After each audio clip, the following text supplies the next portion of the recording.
¿Acaso el polvo de un camino andaluz puede guardar el eco de un amor imposible o el susurro de una injusticia larvada bajo el sol inclemente? En la finca La Giralda, cerca de Jerez de la Frontera, el aire mismo parecía denso con secretos no dichos, un legado pesado como la tierra rojiza que se extendía hasta donde alcanzaba la vista. Corría el año 1898 y para doña Isabela Valverde, la reciente viudez era un velo de luto que apenas ocultaba la fragilidad de su nueva posición. A sus 25 años, heredaba no solo un nombre respetado y vastas extensiones de olivos y viñedos, sino también una soledad imponente y la sombra de deudas que su difunto esposo, mucho mayor que ella, había preferido ignorar. El caserío principal de La Giralda, con sus paredes encaladas y sus rejas de forja oscura, rezumaba una historia de generaciones, pero ahora se sentía frío, un laberinto de estancias silenciosas donde los pasos de Isabela resonaban con una claridad incómoda. Su belleza serena, de rasgos andaluces clásicos, con el cabello oscuro recogido con esmero y unos ojos profundos que rara vez revelaban la tormenta de sus pensamientos, era admirada en la comarca, pero también la convertía en un objetivo para miradas codiciosas. Vestía un luto riguroso, pero incluso en la sobriedad de sus ropas se adivinaba una elegancia innata, una dignidad que luchaba por mantener a flote en un mar de incertidumbres. Fue en una mañana de primavera tardía, cuando el aroma de los azahares aún flotaba perezosamente en el aire, que Rafael Heredia cruzó por primera vez el umbral de La Giralda. Venía recomendado como el mejor domador de la zona, un gitano de unos 28 años, cuya fama con los potros salvajes era casi legendaria. Su tarea: amansar a Lucero, un caballo alazán de pura sangre española, tan hermoso como indómito, la última adquisición caprichosa del difunto don Federico. Rafael poseía un físico curtido por el sol y el trabajo, una mirada intensa, a veces desafiante, a veces teñida de una melancolía ancestral. Sus manos, grandes y hábiles, parecían capaces de hablar con los animales. Se movía con una gracia natural, una agilidad felina que contrastaba con la rudeza aparente de su vestimenta de jornalero, siempre limpia, siempre digna. Un pequeño aro de plata en su oreja izquierda era el único adorno visible, un discreto guiño a su estirpe.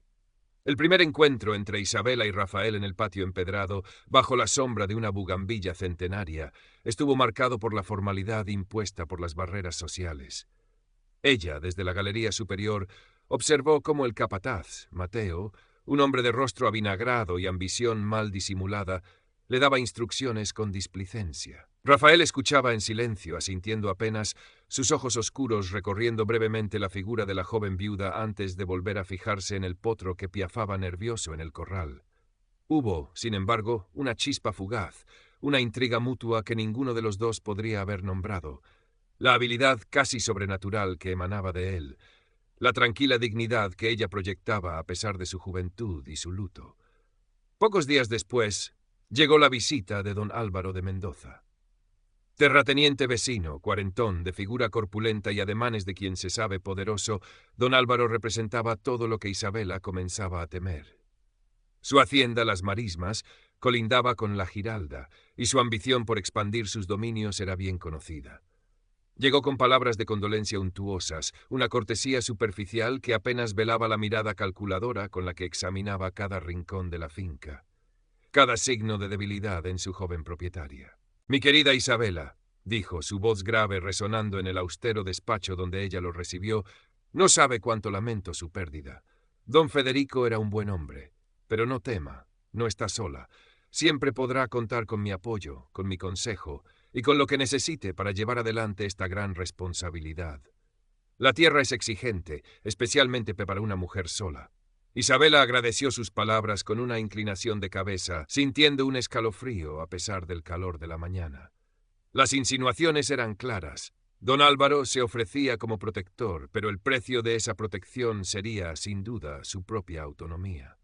En el despacho, solo Carmen, la fiel ama de llaves, una mujer menuda y de ojos vivaces que había servido a la familia Valverde durante décadas, observaba la escena desde un discreto segundo plano, su rostro impasible, ocultando una aguda percepción de las intenciones del visitante. Mientras tanto, en los corrales, Rafael Heredia comenzaba su trabajo con Lucero. No usaba la fuerza bruta ni los métodos crueles tan comunes en otros domadores. Se acercaba al animal con una paciencia infinita, hablándole en susurros, sus movimientos lentos y precisos.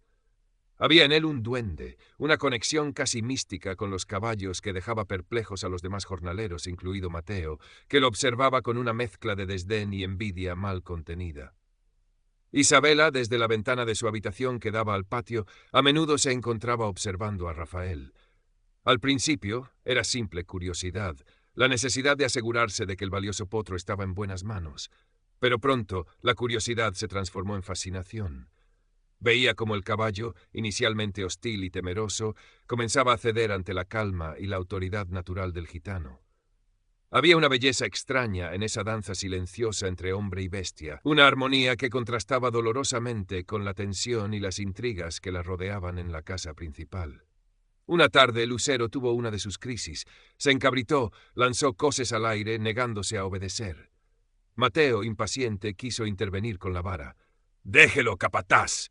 La voz de Rafael sonó firme, sin alzar el tono, pero cargada de una autoridad que detuvo a Mateo en seco. Así no se le enseña nada, solo miedo. Rafael se acercó al caballo, que resoplaba con los ojos desorbitados.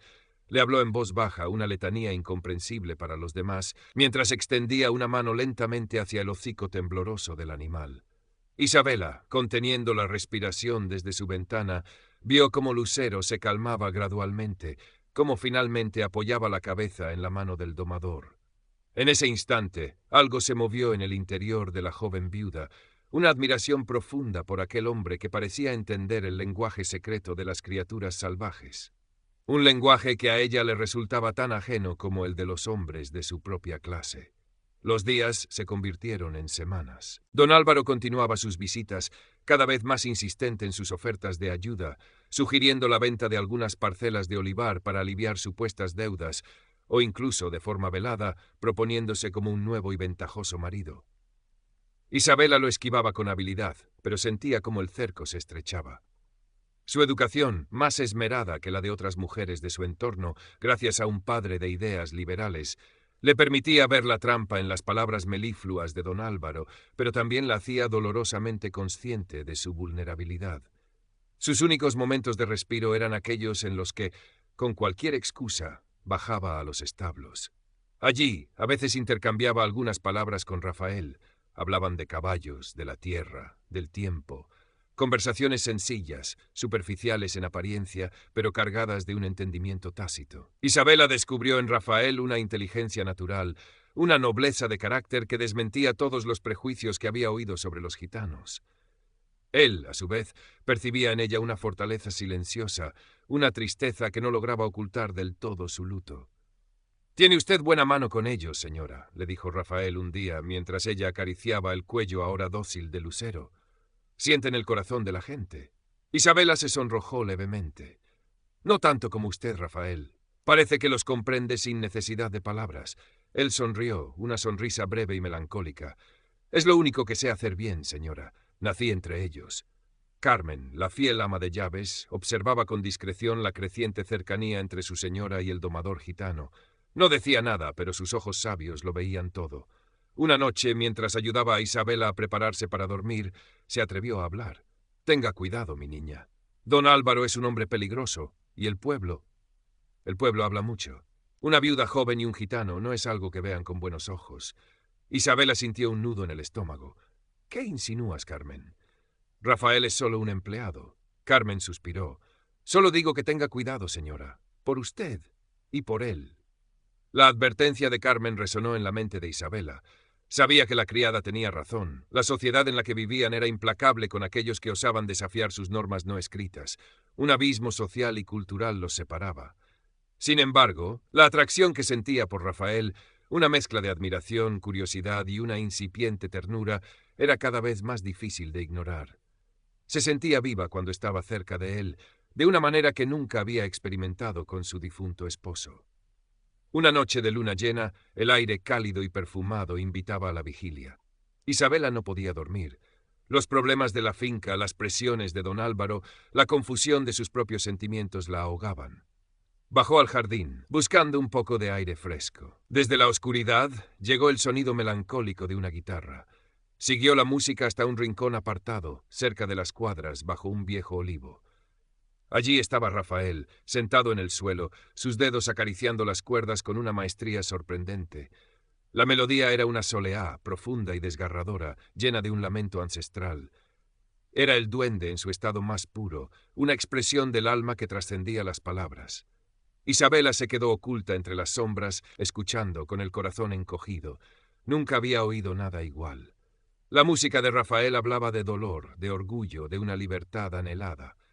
Cuando terminó, un silencio denso cayó sobre el jardín. «Sé que está ahí, señora», dijo Rafael sin volverse. Su voz era suave, casi un susurro. Isabela salió de su escondite, sintiéndose expuesta. «Perdone, no quería interrumpir. Es muy hermoso lo que toca». Rafael dejó la guitarra a un lado. «Es solo música de mi gente», para ahuyentar las penas. Se miraron durante un largo instante bajo la luz plateada de la luna. La barrera entre ellos pareció disolverse por un momento.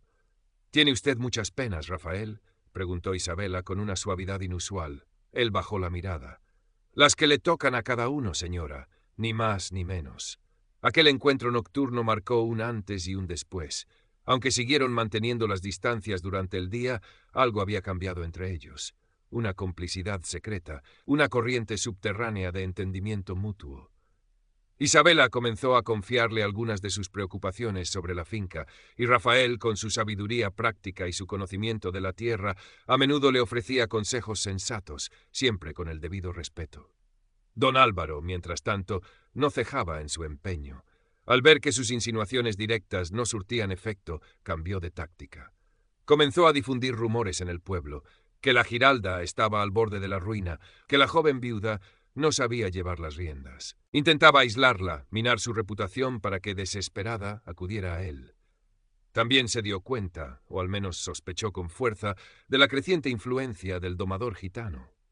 Un gitano dando consejos a una señora de su alcurnia era algo intolerable, una afrenta a su propio orgullo y a las normas sociales. Decidió que había que quitar a Rafael de en medio. Comenzó a presionar a Mateo, el capataz.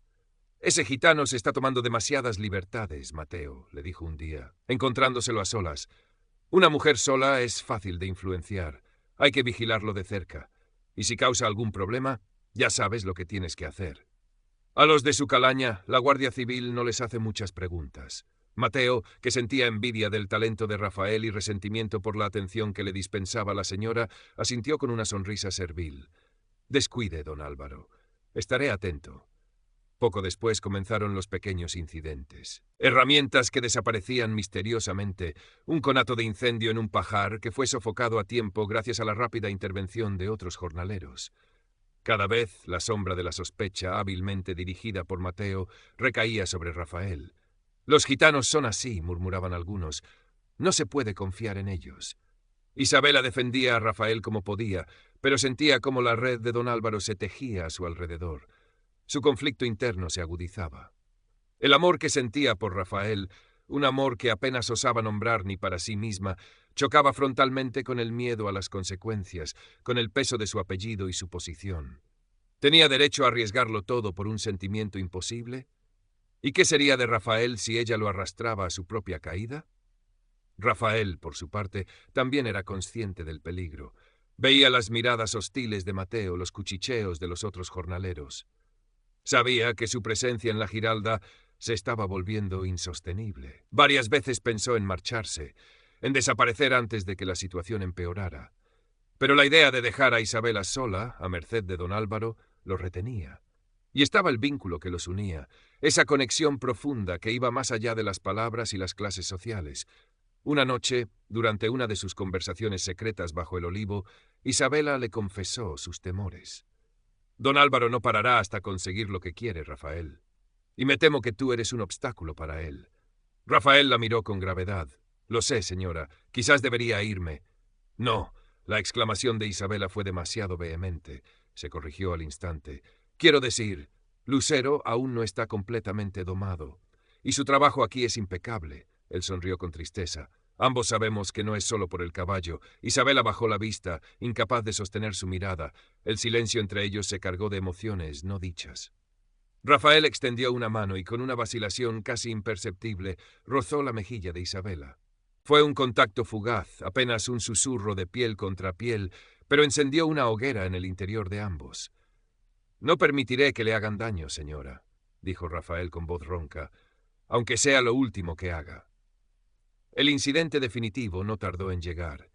Una mañana se descubrió que la caja fuerte del despacho, donde se guardaba el dinero para la paga de los jornaleros y algunos documentos importantes de la finca, había sido forzada. Faltaba una suma considerable de dinero. El caos se apoderó de la Giralda. Mateo fue el primero en señalar al culpable. «¡Ha sido el gitano!», gritó con una convicción fingida. «Anoche lo vi rondando cerca del despacho». Siempre supe que no era de fiar. La acusación era burda, pero en el ambiente de tensión y prejuicio que se había creado encontró eco. Don Álvaro, que apareció casualmente por la finca poco después, avivó las llamas. «Es una desgracia, Isabela. Pero, ¿qué se podía esperar? Esta gente lleva la delincuencia en la sangre. Habrá que llamar a la Guardia Civil de inmediato». Isabela se sintió atrapada. Sabía, con una certeza que le oprimía el pecho, que Rafael era inocente. Pero, ¿cómo demostrarlo? Todas las apariencias estaban en su contra. Si lo defendía abiertamente, su propia reputación quedaría hecha añicos. Sería la señora que se amancebaba con un ladrón gitano. La Guardia Civil llegó en pocas horas, 2 hombres uniformados de rostros severos y tricornios relucientes. Don Álvaro se encargó de exponerles los hechos, adornándolos con sus propias insinuaciones. Mateo corroboró la historia, añadiendo detalles inventados sobre el comportamiento sospechoso de Rafael. Cuando interrogaron a Rafael, él se mantuvo firme en su inocencia, pero su orgullo y su desconfianza hacia la justicia de los payos lo hicieron parecer hosco y desafiante. «Yo no he robado nada», dijo mirando fijamente a sus acusadores. «Es mi palabra contra la suya. Ya sé cuál vale más para ustedes». Isabela presenció la escena con el corazón encogido. Veía la trampa cerrándose sobre Rafael y sobre ella misma. Don Álvaro la observaba con una sonrisa apenas perceptible, disfrutando de su angustia. Esa noche, mientras Rafael esperaba en una dependencia de la finca, vigilado por uno de los guardias, don Álvaro solicitó hablar a solas con Isabela. «Mi querida Isabela», comenzó, con su habitual tono untuoso, «esta situación es muy desagradable para todos. Especialmente para usted. La reputación de la Giralda está en juego. Rafael es inocente», afirmó Isabela con una voz que temblaba a pesar de sus esfuerzos por controlarla. Don Álvaro suspiró, fingiendo comprensión. «Puede que sí, puede que no, pero las pruebas circunstanciales son fuertes, y con sus antecedentes, un gitano sin oficio conocido más allá de los caballos. Lo encerrarán durante años, se lo aseguro. A menos», hizo una pausa calculada, «a menos que usted y yo lleguemos a un acuerdo. Un acuerdo que beneficie a todos. Si acepta mi propuesta de unir nuestras tierras, de unir nuestros destinos, puedo mover algunos hilos. Puedo hacer que los cargos contra ese muchacho se retiren discretamente. Lo dejarían marchar, quizás con la orden de no volver a pisar esta comarca. Sería un mal menor, ¿no cree? Piénselo, Isabela, es la única salida, para usted y para él. La propuesta era un chantaje en toda regla. Isabela sintió una oleada de náusea. Don Álvaro la tenía acorralada. Si se negaba, Rafael iría a la cárcel por un crimen que no había cometido. Si aceptaba, se condenaría a sí misma a una vida junto a un hombre al que despreciaba, perdiendo su finca, su independencia, todo. Pidió tiempo para pensarlo. Don Álvaro, seguro de su victoria, se lo concedió. «Hasta mañana por la mañana, Isabela. Espero que tome la decisión correcta». Isabela pasó la noche en vela, debatiéndose en una agonía de indecisión. Recorría el despacho como una leona enjaulada, sus pensamientos en un torbellino. El rostro de Rafael, su mirada orgullosa, su toque fugaz en su mejilla, la melodía de su guitarra, todo se agolpaba en su mente. ¿Podría sacrificarlo para salvarse a sí misma, o debía sacrificar su propia vida para salvarlo a él? Carmen entró sigilosamente en el despacho al amanecer, encontrándola pálida y ojerosa. «Señora, ¿ha tomado una decisión?» Isabela la miró con los ojos llenos de desesperación. «No sé qué hacer, Carmen. No sé. De repente, una idea, una chispa de lucidez en medio de la oscuridad». Recordó algo que don Álvaro había dicho en una de sus primeras visitas, algo sobre unos tratos turbios con un comerciante de vinos de Jerez, una deuda que nunca se había saldado del todo. Recordó también haber visto a Mateo hablando en secreto con uno de los hombres de confianza de don Álvaro días antes del robo. Pequeños detalles, aparentemente inconexos, que ahora comenzaban a encajar en un patrón siniestro. «Carmen», dijo con una nueva determinación en la voz, «necesito que me ayudes.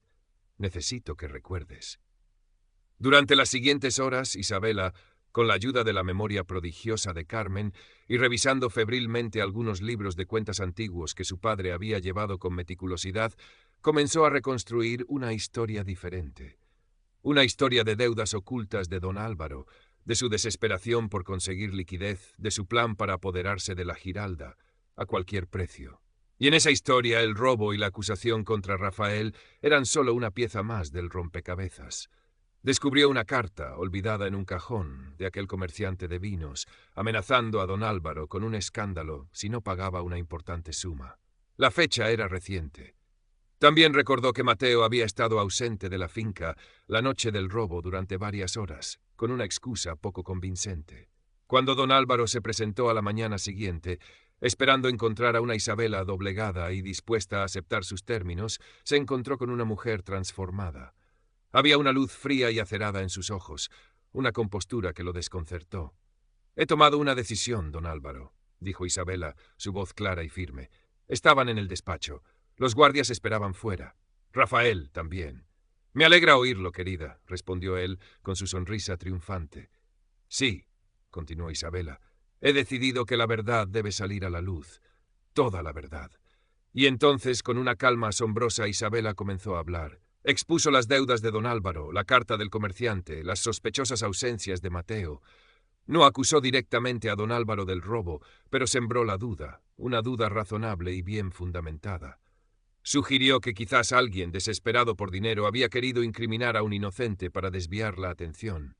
Don Álvaro palideció. Intentó interrumpirla, negar las acusaciones, pero Isabela no se lo permitió. Hablaba con la fuerza de la convicción, con la elocuencia de quien defiende no solo a un hombre, sino también su propia dignidad. Llamó a Mateo. Lo interrogó ella misma, delante de los guardias, con preguntas incisivas sobre sus movimientos la noche del robo, sobre sus conversaciones con los hombres de don Álvaro. El capataz, sorprendido y asustado por el giro de los acontecimientos, comenzó a contradecirse, a balbucear excusas cada vez menos creíbles. Finalmente, Isabela presentó la carta del comerciante. «Quizás, señores guardias», dijo, dirigiéndose a ellos, «deberían investigar quién tenía más motivos para necesitar dinero urgentemente y quién tenía más que ganar desacreditando a mi finca y a su dueña». El clímax de la confrontación llegó cuando Rafael, al que habían hecho entrar, habló por primera vez. «Yo no vi quién robó, señores, pero sí vi al capataz Mateo salir del despacho muy tarde esa noche, cuando se suponía que todos dormían. Llevaba algo abultado bajo el poncho. No le di importancia entonces. Pensé que serían cosas suyas». La declaración de Rafael, unida a las pruebas y al torpe testimonio de Mateo, cambió el curso de la investigación. Los guardias, aunque inicialmente escépticos, comenzaron a mirar a don Álvaro y a Mateo con otros ojos. La arrogancia de don Álvaro se desmoronó, dejando paso a una furia impotente. No hubo una confesión inmediata. Pero la semilla de la duda había sido plantada con tanta firmeza que la acusación contra Rafael se volvió insostenible.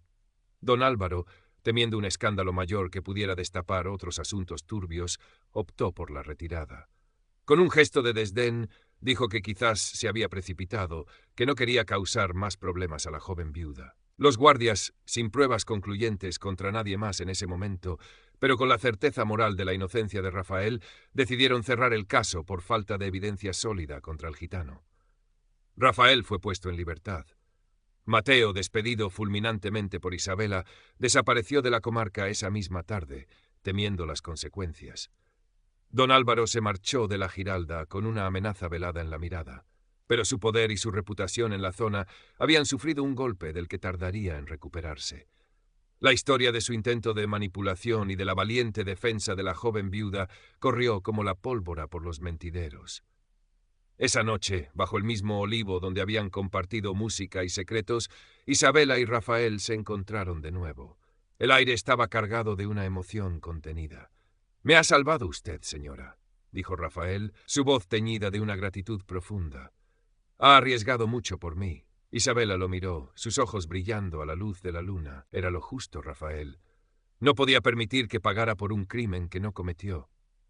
Pocos en su lugar hubieran hecho lo mismo por alguien como yo. Un silencio denso se instaló entre ellos, un silencio que hablaba de todo lo que había pasado, de todo lo que podría haber sido y de todo lo que nunca sería. Ambos sabían que, a pesar de la victoria moral, su relación seguía siendo un imposible social. Los prejuicios no desaparecerían de la noche a la mañana. La sombra de don Álvaro seguiría planeando. «Debo marcharme, Isabela», dijo finalmente Rafael, usando su nombre de pila por primera vez en un susurro apenas audible. La palabra sonó extrañamente íntima en la quietud de la noche. Isabela asintió lentamente, con el corazón encogido. Sabía que tenía razón. Su presencia en la Giralda solo atraería más problemas, más peligros. «¿A dónde irás?» «No lo sé. Donde me lleven los caminos. Hay otros caballos que domar, otras tierras que conocer». Se acercaron atraídos por una fuerza invisible. Rafael tomó las manos de Isabela entre las suyas. Eran fuertes, cálidas. «Nunca la olvidaré», dijo él, mirándola a los ojos. «Ni yo a ti, Rafael». No hubo más palabras. En la despedida silenciosa bajo la cómplice luna andaluza se selló un pacto de recuerdo